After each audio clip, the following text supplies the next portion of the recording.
Welcome to a walkthrough. We are in the book of Leviticus. We are doing this time Leviticus 9:1 through 11:47. This portion is called Shemini, which means the eighth. Eighth signifies a new beginning. And so God's brought us out of Egypt and trying to make us into his people, and with him being our God. And so let's see what we're going to be changing this week. It came to pass on the 8th day that Moses called Aaron and his sons and the elders of Israel. And he said to Aaron, "Take for yourself a young bull as a sin offering and a ram as a burnt offering, without blemish, and offer them before the Lord. And to the children of Israel you shall speak, saying, Take a kid of the goats as a sin offering, and a calf and a lamb, both of the first year, without blemish, as a burnt offering. Also a bull and a ram as a peace offering, to sacrifice before the Lord, and a grain offering mixed with oil, for today the Lord will appear to you." So they brought what Moses commanded before the tabernacle of meeting, and all the congregation drew near and stood before the Lord. Then Moses said, "This is the thing which the Lord commanded you to do, and the glory of the Lord will appear to you." And Moses said to Aaron, "Go to the altar, offer your sin offering and your burnt offering, and make atonement for yourself and for the people. Offer the offering of the people, and make atonement for them, as the Lord commanded." Aaron therefore went to the altar and killed the calf of the sin offering, which was for himself. Then the sons of Aaron brought the blood to him, and he dipped his finger in the blood, put it on the horns of the altar, and poured the blood at the base of the altar. But the fat, the kidneys, and the fatty lobe from the liver of the sin offering he burnt on the altar, as the Lord had commanded Moses. The flesh and the hide he burned with fire outside the camp. And he killed the burnt offering, and Aaron's sons presented to him the blood, which he sprinkled all around on the altar. Then they presented the head, and he burnt them on the altar. And he washed the entrails and the legs, and burnt them with the burnt offering on the altar. Then he brought the people's offering, and took the goat, which was the sin offering for the people, and killed it, and offered it for sin like the first one. Then he brought the burnt offering, and offered it according to the prescribed manner. Then he brought the grain offering, took a handful of it, and burnt it upon the altar, besides the burnt sacrifice of the morning. He also killed the bull and the ram as sacrifices of peace offering, which were for the people. And Aaron's sons presented to him the blood, which he sprinkled all around on the altar. And the fat from the bull and the ram, the fatty tail, what covers the entrails and the kidneys, and the fatty lobe attached to the liver. And they put the fat on the breasts. Then he burned the fat on the altar. But the breast and the right thigh Aaron waved as a wave offering before the Lord, as Moses had commanded. Then Aaron lifted his hand towards the people, blessed them, and came down from offering the sin offering, the burnt offering, and the peace offerings. Now, when it says, and Aaron lifted his hand toward the people, y'all ever seen Star Trek when Spock does that lovely hand signal and says, "Live long and prosper"?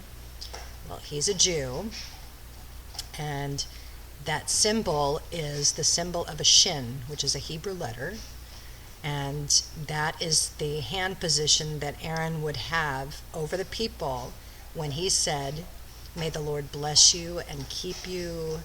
May the Lord make his face to shine upon you." You know the one I'm talking about. That's what he blessed them with. And Moses and Aaron went into the tabernacle of meeting and came out and blessed the people. Then the glory of the Lord appeared to all the people, and fire came out from before the Lord and consumed the burnt offering and the fat on the altar. When all the people saw it, they shouted and fell on their faces. Then Nadab and Abihu, the sons of Aaron, each took his censer and put fire in it, put incense on it, and offered profane fire before the Lord, which he had not commanded them. So fire went out from the Lord and devoured them, and they died before the Lord. And Moses said to Aaron, "This is what the Lord spoke, saying, By those who come near me I must be regarded as holy, and before all the people I must be glorified." So Aaron held his peace. Then Moses called Mishael and Elzaphan, the sons of Aziel, the uncle of Aaron, and said to them, "Come near, carry your brethren from before the sanctuary out of the camp." So they went near and carried them by their tunics out of the camp, as Moses had said.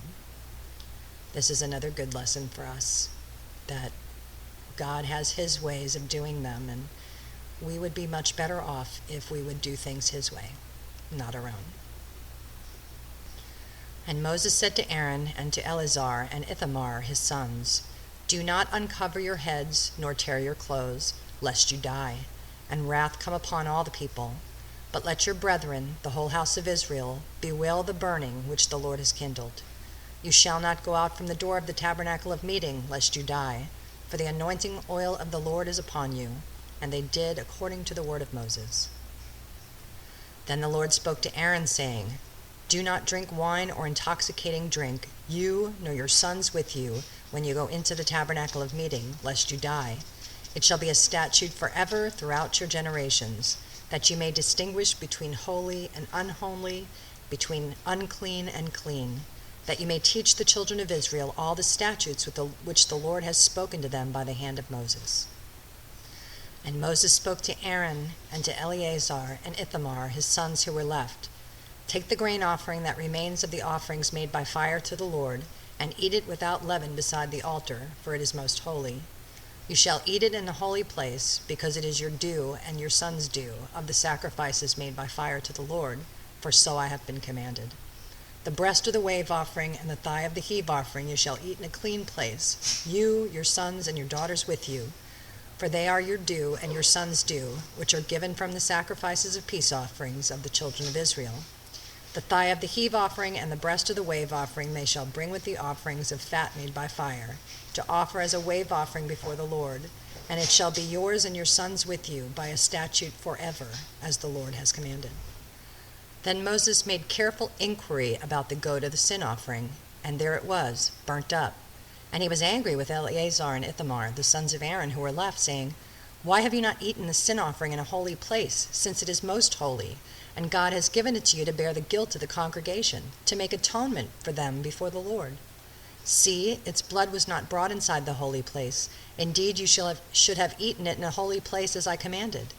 And Aaron said to Moses, "Look, this day they have offered their sin offering and their burnt offering before the Lord, and such things have befallen me. If I had eaten the sin offering today, would it have been accepted in the sight of the Lord?" So when Moses heard that, he was content. All right, welcome to the diet of the bride.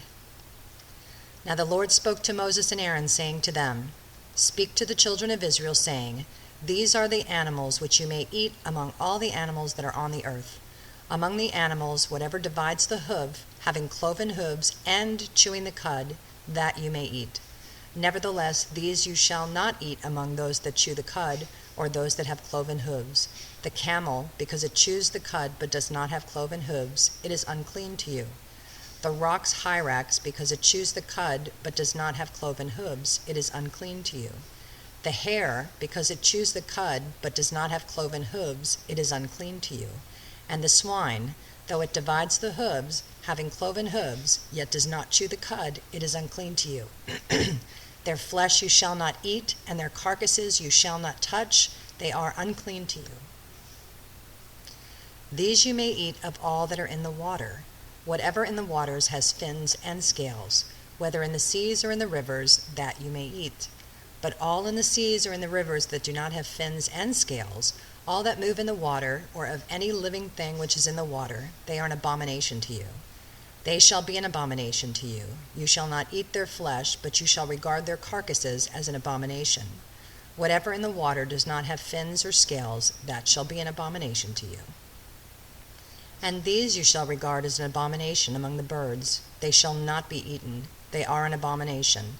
The eagle, the vulture, the buzzard, the kite, and the falcon after its kind, every raven after its kind, the ostrich, the short-eared owl, the seagull, and the hawk after its kind, the little owl, the fisher owl, and the screech owl, the white owl, the jackdaw, and the carrion vulture, the stork, the heron after its kind, the hoopie, and the bat. All flying insects that creep on all fours shall be an abomination to you. Yet these you may eat of every flying insect that creeps on all fours, those which have jointed legs above their feet with which to leap on the earth. These you may eat, the locust after its kind, the destroying locust after its kind, the cricket after its kind, and the grasshopper after its kind. but all other flying insects which have 4 feet shall be an abomination to you. By these you shall become unclean. Whoever touches the carcass of any of them shall be unclean until evening. Whoever carries part of the carcass of any of them shall wash his clothes and be unclean until evening. The carcass of any animal which divides the foot, but is not cloven-hoofed, or does not chew the cud, is unclean to you. Everyone who touches it shall be unclean. And whatever goes on its paws, among all kinds of animals that go on all fours, those are unclean to you. Whoever touches any such carcass shall be unclean until evening. Whoever carries any such carcass shall wash his clothes and be unclean until evening. It is unclean to you. These also shall be unclean to you among the creeping things that creep on the earth, the mole, the mouse, and the large lizard after its kind, the gecko, the monitor lizard, the sand reptile, the sand lizard, and the chameleon. These are unclean to you among all that creep. Whoever touches them when they are dead shall be unclean until evening. Anything on which any of them falls when they are dead shall be unclean, whether it is any item of wood or clothing or skin or sack, whatever item it is, in which any work is done, it must be put in water, and it shall be unclean until evening. Then it shall be clean. Any earthen vessel into which any of them falls you shall break, and whatever it is in it shall be unclean. In such a vessel any edible food upon which water falls becomes unclean, and any drink that may be drunk from it becomes unclean.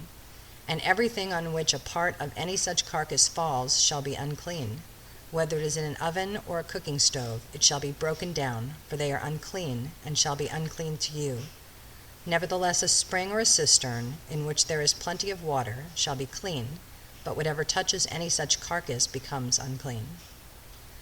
And if a part of any such carcass falls on any planting seed which is to be sown, it remains clean. But if water is put on the seed, and if any part of any such carcass falls on it, it becomes unclean to you. And if any animal which you may eat dies, he who touches its carcass shall be unclean until evening. He who eats of its carcass shall wash his clothes and be unclean until evening. He also who carries its carcass shall wash his clothes and be unclean until evening. And every creeping thing that creeps on the earth shall be an abomination. It shall not be eaten. Whatever crawls on its belly, whatever goes on all fours, or whatever has many feet among all creeping things that creep on the earth, these you shall not eat, for they are an abomination. You shall not make yourselves abominable with any creeping thing that creeps, nor shall you make yourselves unclean with them, lest you be defiled by them. For I am the Lord your God. You shall therefore consecrate yourselves, and you shall be holy, for I am holy. Neither shall you defile yourselves with any creeping thing that creeps on the earth. For I am the Lord who brings you up out of the land of Egypt, to be your God. You shall therefore be holy, for I am holy. This is the law of the animals and the birds and every living creature that moves in the waters and every creature that creeps on the earth, to distinguish between the unclean and the clean, and between the animal that may be eaten and the animal that may not be eaten. That is the end of this portion. It's very challenging for people, and I understand that. It challenged me for a long time until I finally submitted to it. But even in the New Testament, you hear this phrase, "You shall be holy, for I am holy."